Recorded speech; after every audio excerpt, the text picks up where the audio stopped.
So this week I learned that learning involves both internal development as well as external interactions with the environment around the students. Learning is also enhanced when students have choices that are interesting to them. Another big thing that I really liked about this lesson was people learn in different ways.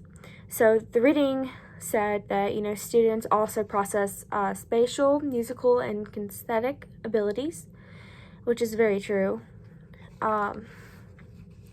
Students process information differently and can sense their own abilities for their own success. And I'll get into some of those in just a minute.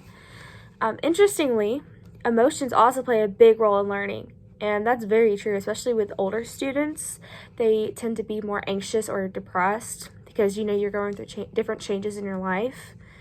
And it makes them lose all focus for the things that are being taught in the classroom. 3 things that I found that can really help assist the learning environment is providing hands-on learning opportunities, taking role of how people process information. And last is just organizing your students, in the classroom, getting them prepared for the lessons for the day, or organizing them in groups that you think that they'll do better at. And what surprised me this week was going back to the different ways of learning.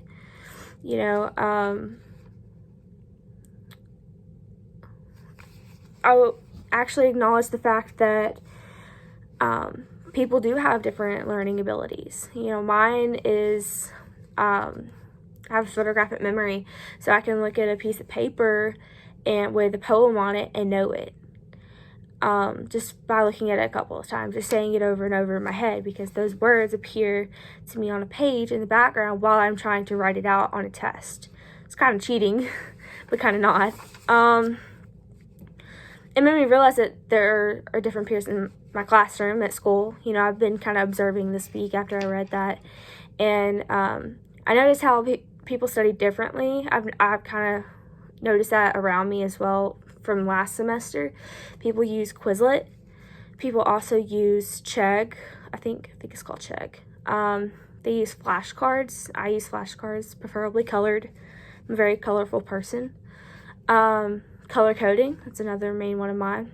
Photographic memory, and of course picture reading. Some people like to use pictures for things to help them remember.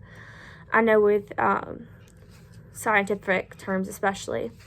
I don't really think I have any questions for this week. I really enjoyed this lesson, and I'm really excited going forward with this.